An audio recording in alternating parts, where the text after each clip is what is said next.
আঠা লাগিয়ে তারপর ওটা বসাও। কোনটা এটা? হ্যাঁ।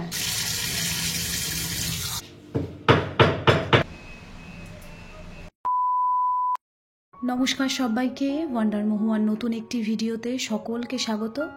আজকে শুক্রবার আর এখন সকাল ওই 8টা। গতকাল থেকে ডোডোর স্কুল খুলে গেছে, তাই আজকে স্কুলে গেল, তাই ওকে স্কুলে বাসে তুলে দিয়ে আসলাম। ওই হাতে গুনে আর একটা সপ্তাহ মতন স্কুল হবে, তারপর আবার কালী পুজোর জন্য ছুটি পড়ে যাবে। আমরা যখন স্কুলে পড়াশোনা করতাম তখন আমাদের ছুটিটা ছিল একদম কিন্তু ভাইফোঁটা অবধি, তারপরে আমরা স্কুলে যেতাম। কিন্তু এখনের দিল্লি বোর্ডের যে স্কুলগুলো, সেইগুলো কিন্তু দুর্গাপুজোর, লক্ষ্মী পুজোর পরে পরে স্কুলটা খুলে যায়। তারপর আবার ওই 7-8টা দিনের মতন স্কুল হয়ে তারপর আবার কালী পুজোর জন্য ছুটি পড়ে। গতকাল যখন ডোডোর সঙ্গে আমি এই কথাটা শেয়ার করলাম, তখন ডোডো আফসোস করে বলছিল যে ইস, যদি আমাদের স্কুলটাও একেবারে ভাইফোঁটার পরে খুলতো তবে কতই না ভালো হতো। আজকে একটু সকাল সকাল রান্না বান্নাটা করে রান্নাঘরটা খালি করে দিতে হবে।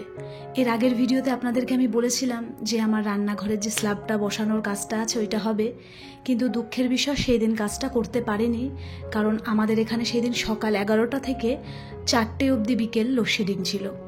সেই জন্য ওই মিস্ত্রি কাকা এসেও আর কাজ করতে পারেনি, তাই জন্য উনি ওনার মেশিনপত্র সমস্ত কিছু রেখে গেছিল, তাই আজকে এসে কাজ করবে। তাই জন্য বলে গেছে রান্না বান্না করে যেন রান্নাঘরটা খালি করে দেওয়া হয়। তাই আজকে অজয়ও সকাল সকাল বাজারটা করে দিয়ে গেছে। সবজি তো দেখালামই, ওই কটা সবজি আনিয়েছি, আর এখানে আনিয়েছি মাছ। ভেবেছিলাম আজকে একটা পাঁচমিশালি সবজি বানাবো, ফ্রিজে অনেক রকমের সবজি রয়েছে, কিন্তু অতটা সময় আজকে নেই, তরিতরকারিগুলো কেটে রান্নাটা করতেও একটু সময় লাগবে। তো আমার ফ্রিজে ছিল এই কয়েকটা আমুদি মাছ, এইটাকে এখন বার করেছি। আমার মাছের ঝোল রান্না করে যদি হাতে সময় থাকে তবে আমি এই মাছটা রান্না করব। মা আবার ফোন করে বলল মা নাকি মোচাও পাঠাবে, তো আমি অবস্থা বুঝে ব্যবস্থাটা করব, কিন্তু সবার আগে আগে ভাত আর মাছের ঝোলটা আমি রান্না করে নেব। ওই মিস্ত্রি কাকা বলেছে উনি 11:30টার মধ্যে চলে আসবে, তাই 11:30টার মধ্যে আমাকে সমস্ত রান্নাঘরের কাজটা কমপ্লিট করে রান্নাঘরটা একেবারে খালি করে দিতে হবে। আজ কবে থেকে রান্নাঘরের এই একটা ছোট্ট কাজের জন্য ঝুলে রয়েছি।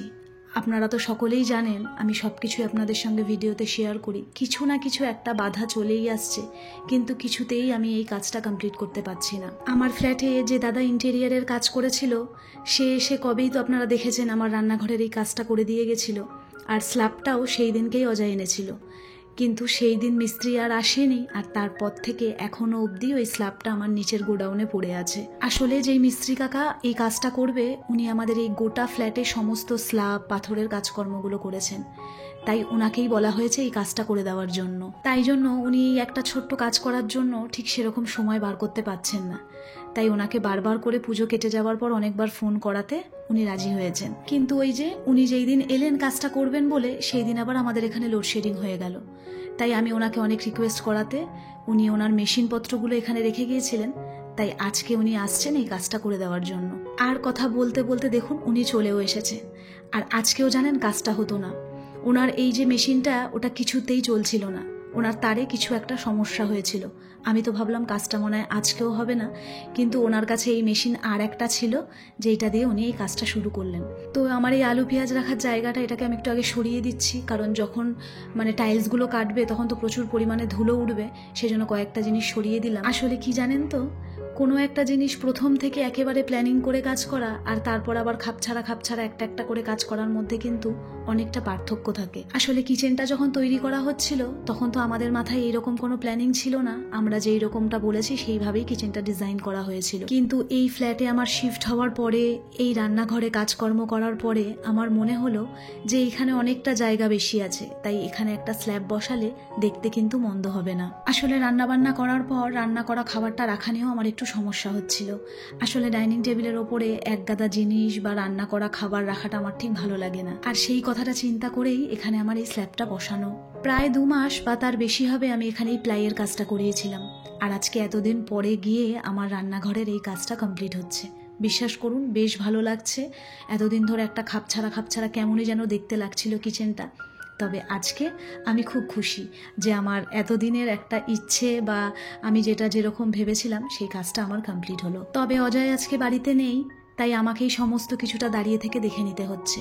তবে অজয় থাকতেই এখানের মাপঝোঁক কীভাবে কি করা হবে উনি বলে গেছিল এই মিস্ত্রি কাকাকে, আসলে অজয় গেছে আজকে একটু কচুয়ায় পুজো দিতে, তাই আমি সমস্ত কিছুটা দাঁড়িয়ে দেখে নিচ্ছি। এখানে যে প্লাইটা বসানো রয়েছে তার ওপরে এখানে আঠা দিয়ে ভালো করে আঠাটাকে স্প্রেড করে তারপরে কিন্তু এর ওপরে এই স্ল্যাবটা বসানো হবে। তো প্রথমে এই মিস্ত্রি কাকা বলেছিল এই যে স্ল্যাবটা বা পাথরটা এটা তো খুব ভারী, তো এটার ওপর আর আঠা লাগাতে লাগবে না, ওটা এমনিই থাকবে। কিন্তু আমরা বললাম যে না, মজবুতেরও তো একটা ব্যাপার আছে, তাই তুমি এর ওপরে আঠা দিয়ে তারপরে তুমি এখানে স্ল্যাবটাকে বসাও। তো আমরা যেরকমটা বলেছি উনি সেই রকমই করেছে। দেখতেই পাচ্ছেন এখানে যে আমার স্ল্যাবটা অলরেডি লাগানো হয়ে গেছে। আর সাইডে আমি একটা এরকম গার্ড করে দিলাম রান্না বান্নার ক্ষেত্রেও। আর যেহেতু পাশে আমার জলের ডিসপেন্সারটা থাকবে, তো একটা গার্ড থাকবে আর কি, সুবিধা হবে সেই জন্য। আমার এই কিচেনটা তৈরির প্রথমেই যদি এই প্ল্যানিংটা করতাম তাহলে হয়তো এই জিনিসটা দেখতে আরও ভালো হতো, আর আমার খরচাটাও হয়তো একটু কম হতো। এইটা করানোর জন্য এক্সট্রা আবার আমার খরচ হলো। আর প্রথম দিক থেকে প্ল্যানিং করে করলে কিন্তু এর ওভারঅল লুকটাও আরও বেশি ভালো হতো। তবে এখনও আমার সেরকম খুব একটা খারাপ লাগছে না। আপনারা কিন্তু জানাবেন যে আমার কিচেনটা এখন দেখতে কিরকম লাগছে। আর এই দেখুন, ওনারা কাজ করে দিয়ে যাওয়ার পরে এখানে আমার একটা ভারী জিনিস চাইছিল, তো আমার ঘরে এই শিলটা ছিল, এটাই ওনারা এর ওপরে চাপা দিয়ে গেছেন। তো বলেছেন একটু পরে ওটাকে তুলে আর যখন শুকিয়ে যাবে একটু একটু করে জল দিতে। আর এইদিকে ওনারা কাজ করে বেরোতে না বেরোতেই বাইরে মুষলধারে বৃষ্টি নেমে গেছে। সকাল থেকে আজকে এত রোদ ছিল বাইরে, একটুও বোঝাই যায়নি যে বৃষ্টি হবে। আর তার সাথে সাথে সেই রকম পরিমাণে বিদ্যুৎ চমকাচ্ছে, তাই আমি চটপট করে এসির প্লাগ, টিভি, ফ্রিজ এই সমস্ত প্লাগগুলো খুলে দিচ্ছি। বৃষ্টি ঠিক আছে, কিন্তু তার সাথে সাথে বিদ্যুৎ চমকালে ভীষণ ভয় লাগে। ডোডো স্কুলে রয়েছে আর অজয়ও বাইরে রয়েছে। ফোন করলাম অজয়কে, বলল যে না, ওরা এখনো মন্দিরের ভেতরেই আছে। আর আমার ব্যালকনিতে কয়েকটা জামা কাপড় আছে, সেটা আমি ভুলেই গেছিলাম। তো ওটা অলরেডি ভিজে গেছে, এখন আমি আবার ওটাকে ঘরে মেলে দেবো। দেখতে পাচ্ছেন কি মুষলধারে বৃষ্টি হচ্ছে। আর বৃষ্টি নামার সাথে সাথেই আমাকে দৌড়ে দৌড়ে ঘরের সমস্ত দরজা জানলাটা আগে বন্ধ করতে হয়। একটু যদি ভুল হয় তাহলে পুরো ঘরে জল ঢুকে একদম জিনিসপত্র পুরো ভিজে যায়। চলুন এখন হাতের যে আর বাদবাকি কাজগুলো আছে সেইগুলো সেরে নিই। তখন তো রান্না বান্নাটা শেষ করতে না করতেই ওনারা চলে এসেছিলেন, তাই রান্নাঘরের আর বাদবাকি কাজকর্মগুলো হয়নি, সেগুলোই এখন সেরে নেব। আর ওই যে বললাম আমার আর মাছটা রান্না করা হয়নি, মাছটা আবার ফ্রিজে রেখে দিয়েছি। মা অনেকটাই বেশ মোচা পাঠিয়েছে, সেইটা দিয়েই আমাদের হয়ে যাবে। আসলে ওনারা বলেছিল যে ওনারা 11:30 নাগাদ আসবে, কিন্তু ওনারা তার আগেই এসে গেছিল, তাই আমি সমস্ত কাজ কমপ্লিট করতে পারিনি। তো এখন অনেকক্ষণ বেশ হয়ে গেছে, শিলটাও তুলে দিলাম। আর একটু একটু করে উনি জল দিতে বলেছিল, সেইগুলোও করলাম। তো এখন আমার স্নান আর পুজোটা আজকের বাকি আছে, সেটা তো সকালে আজকে করা হয়নি। আজকে যেহেতু সকালে রান্নার তাড়াটা ছিল, তাই আজকে আর সকালে স্নান হয়নি। আর ওইদিকে অজয়ও এসে গেছে কচুয়া থেকে পুজো দিয়ে। আজকে সকাল থেকে খুবই তাড়াহুড়োর মধ্যে দিয়ে সমস্ত কাজকর্ম করলাম, তবে ভেতর থেকে ভীষণই ভালো লাগছে যে আলটিমেটলি আমার রান্নাঘরের কাজটা কমপ্লিট হলো। তো আমি এখন স্নান পুজোটা সারি আর ভিডিওটাও এখানেই শেষ করি। ভিডিওটা কেমন লাগলো অবশ্যই কিন্তু আমাকে জানাবেন, আর আমার কিচেনের এই কাজটা কেমন লাগলো সেইটাও জানাবেন। আপনারা সকলে ভালো থাকবেন, সুস্থ থাকবেন, ভিডিওতে কমেন্ট অবশ্যই করবেন। আপনাদের সঙ্গে আমার আবার পরের ভিডিওতে দেখা হবে।